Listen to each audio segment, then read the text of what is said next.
This model is based on technological gap model. It covers all weaknesses of that model and introduced it in a new way where, yeah, according to product cycle model, a product is consist on 5 stages. Stage one, two, three, four, five. Stage one,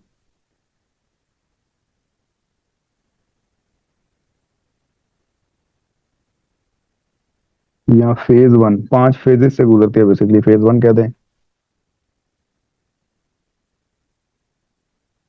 in first phase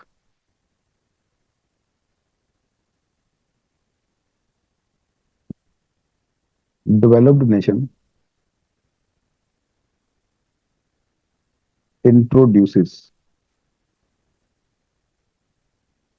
a new product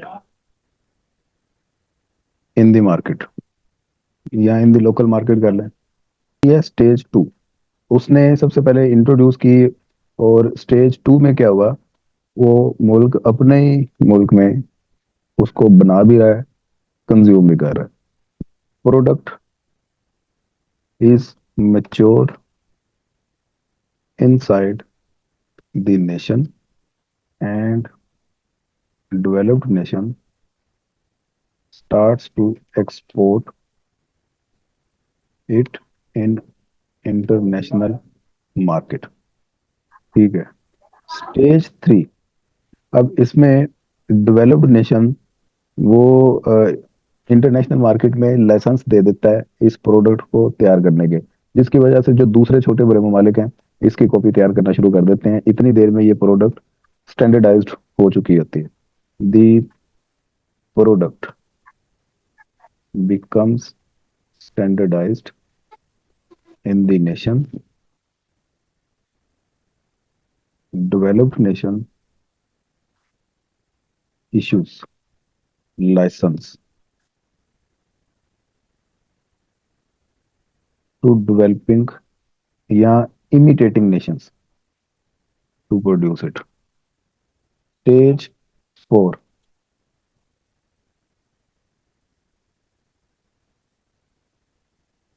both countries are exporting this product now। अब ये मुल्क भी जिसने तैयार की वो भी export कर रहा है, और दूसरे मुल्कों ने भी इसे एक्सपोर्ट करना शुरू कर दिया। In this phase, the monopoly power of developed nation is finished।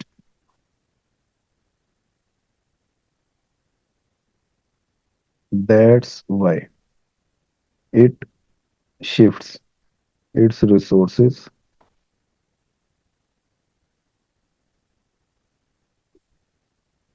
to any other commodity।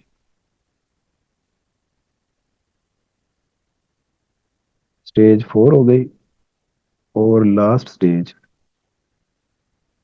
Stage 5। इसमें जो डेवलप्ड नेशन जिसने वो स्टार्ट की थी प्रोडक्शन, और वो उसका मास्टरमाइंड था, उसने उसकी प्रोडक्शन टोटली बंद कर दिया है, और यही प्रोडक्ट दूसरे ममालिक से खरीदना शुरू कर दी। The developed nation which has originally introduced the commodity, now it is importing it from less developed or imitating nation। ये 5 फेजेस हैं जी, ये लिख लें फटाफट, फिर ये मैं रेस करता हूँ और इसकी डायग्राम है वो समझाता हूँ आपको। डायग्राम, ये डायग्राम मुझे साथ साथ सभी ने सेंड करनी है। ताकि मुझे पता चले आप बना भी रहे हैं कि नहीं। एक्स एक्सिस पे आपने लेना है टाइम,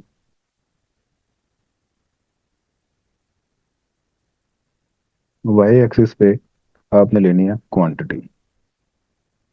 पहले समझ लें, ये जा रही है जी प्रोडक्शन,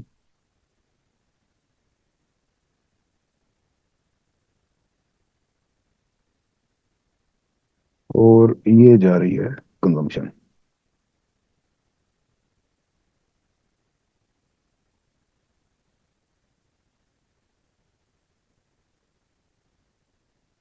कंजम्पशन, प्रोडक्शन।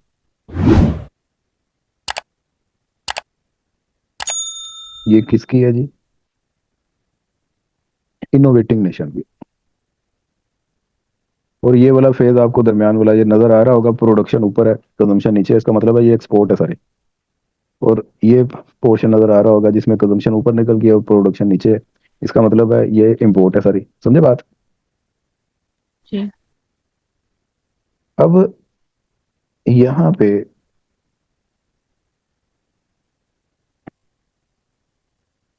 ये है जी, किधर गई लाइन?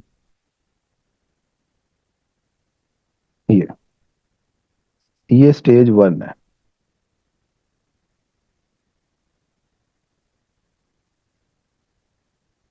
और स्टेज वन में कंजम्पशन एंड प्रोडक्शन दोनों ही इनोवेटिंग नेशन में हो रही हैं। अभी इमिटेटिंग नेशन की कहानी स्टार्ट ही नहीं हुई। यहां तक बना ले, मुझे बताएं, फिर आगे चलते हैं। बना लिए। अब ये देखें, नजर आ रही है प्रोडक्शन और कंजम्पशन दोनों बराबर जा रही हैं, और इमिटेटिंग नेशन अभी मैदान में नहीं है। अब दूसरी स्टेज का स्टार्ट उस पॉइंट से होता है जैसे ही इनकी प्रोडक्शन वो ऊपर निकल जाए और कंजम्पशन नीचे रह जाए, यानी कि एक्सपोर्ट स्टार्ट हो जाए। तो इस स्टेज में इन्होंने ये एक्सपोर्ट स्टार्ट कर दिया, इन्होंने एक्सपोर्ट स्टार्ट कर दिया है। और एक्सपोर्ट का मतलब है दूसरे ममालिक ने इनकी कंजम्पशन स्टार्ट कर दी है। तो इनकी एक्सपोर्ट के साथ जो दूसरे ममालिक हैं, इमिटेटिंग नेशन कह दें, उसकी कंजम्पशन स्टार्ट हो गई है। ये इस तरह जाएगी इसकी कंजम्पशन।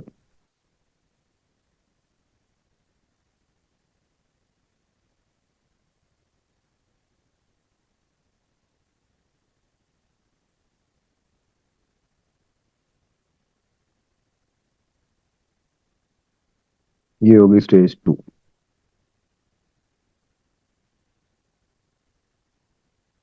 उस स्टेज टू है ये। उसके बाद स्टेज थ्री, उसका आगाज कब होगा? स्टेज थ्री में ये प्रोडक्ट स्टैंडर्डाइज हो गई है, ये देखें प्रोडक्शन अपने टॉप पे पहुंच गई हुई है, और अपने मैक्सिमम पॉइंट पे ये चली गई है, इसे बोलते हैं स्टैंडर्डाइज हो गई। अब एक तरफ तो ये प्रोडक्ट स्टैंडर्डाइज हो गई है, एक्सपोर्ट इनकी बहुत ज्यादा हो गई है। दूसरी तरफ जो डेवलपिंग नेशन है, उन्होंने भी इसकी प्रोडक्शन स्टार्ट कर दी है। तो ये आ गई उनकी प्रोडक्शन।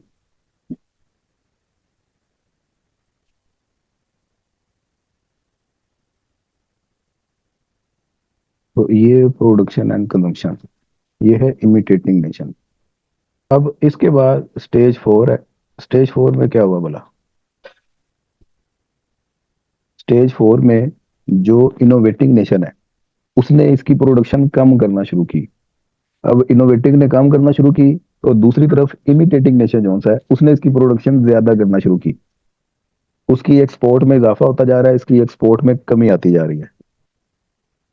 और ये स्टेज फोर उस वक्त तक चलेगी जब तक कंजम्पशन और प्रोडक्शन बराबर नहीं हो जाती। जहां पे बराबर हुई उसके आगे फिर स्टेज फाइव स्टार्ट होगी। स्टेज फाइव में एक्चुअल में जो इनोवेटिंग नेशन है, उसकी प्रोडक्शन नीचे आ गई, कंजम्पशन ऊपर, यानी कि उसने इसकी इंपोर्ट स्टार्ट कर दी है। और टोटली एक्सपोर्ट अब कर रहे हैं इमिटेटिंग नेशंस। तो ये वाला पोर्शन, ये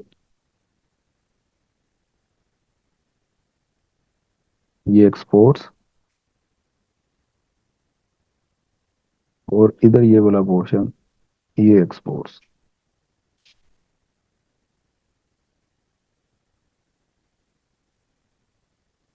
जबकि दूसरी तरफ ये वाला पोर्शन, ये इंपोर्ट्स। और इधर ये वाला पोर्शन, ये इंपोर्ट्स।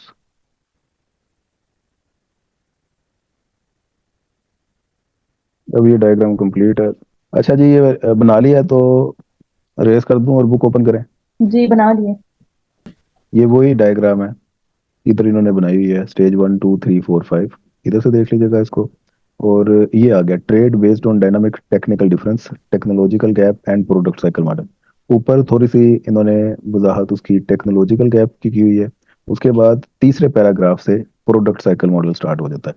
अब प्रोडक्ट साइकिल मॉडल ये डेवलप किया वर्नन ने इन 1966। ऊपर बोला हुआ 1961 में, तो ये 5 साल लगे तकरीबन इसकी एक बेहतर शक्ल बनाने में। तो ये आ गई 1966 में न्यू प्रोडक्ट साइकिल की। अब a classical example of product cycle, इतना तो आपको नजर आ रहा है, मैं ये चाहता हूँ कि आप इसकी रीडिंग कर दो। जी। इस स्टेज में भी मोनोपोली पावर डेवलप्ड नेशन के पास ही है, क्योंकि डेवलपिंग ने अभी तक कंजम्पशन तो स्टार्ट कर दिया है, लेकिन उसकी प्रोडक्शन स्टार्ट नहीं की। ठीक हो गया? In stage 3। जी, ठीक हो गया। स्टेज 3 में वो यही कह रहा है कि स्टैंडर्डाइज हो गया प्रोडक्ट, और उसने लाइसेंस दे दिया दूसरी इमिटेटिंग नेशंस को कि वो भी अपने अपने ममालिक में इसे बनाना शुरू करें। तो दूसरी नेशंस ने भी इसको बनाना शुरू कर दिया अपने डोमेस्टिक कंजम्पशन के लिए। उन्होंने प्रोडक्शन करना शुरू की है, इमिटेटिंग नेशंस ने, अपने डोमेस्टिक कंजम्पशन के लिए। उनको एक्सपोर्ट करना यहाँ पे इनका मकसद नहीं है, वो इसलिए प्रोड्यूस कर रहे हैं ताकि अपने डोमेस्टिक डिमांड को फुलफिल कर सकें। ये स्टेज 3 में हुआ। ठीक है, इसके बाद इन स्टेज 4, यहाँ से क्या हुआ? आते हैं स्टेज 4 में, वो यही कह रहा है कि उसकी प्रोडक्शन कम होना शुरू हो गई है डेवलप्ड नेशन की। और यहाँ पे product has become standardized and no longer requires development and engineering skills. उसके लिए इतनी इंजीनियरिंग स्किल्स और हाई फाई टेक्नोलॉजी की अब जरूरत नहीं रही, जिनको इधर रोल पे आ गया, हर एरा गैरा बनाना शुरू हो गया। जिसकी वजह से begins to undersell the innovating country in third market. जिसकी वजह से इनोवेटिंग कंट्री इसको थर्ड मार्केट में भी इंट्रोड्यूस करवाएगा, और आहिस्ता आहिस्ता इस प्रोडक्ट से बाहर निकलना शुरू होगा, इसकी प्रोडक्शन को बंद करेगा और दूसरी नेशंस को एम्पावर करेगा, या ठीक है अब ये आप ही संभालें, हम किसी और तरफ जाते हैं। जी finally to new products. Products. अब आगे भी इसकी कुछ फर्दर एक्सप्लेनेशन है, ये पढ़ लीजिएगा। और ये आगे एक केस स्टडी है, इसको देखना हो तो देख लीजिएगा, वरना ये केस स्टडी से ऊपर ऊपर तक ये आपका प्रोडक्ट साइकिल मॉडल है, ये आप करके आइएगा लाजमी।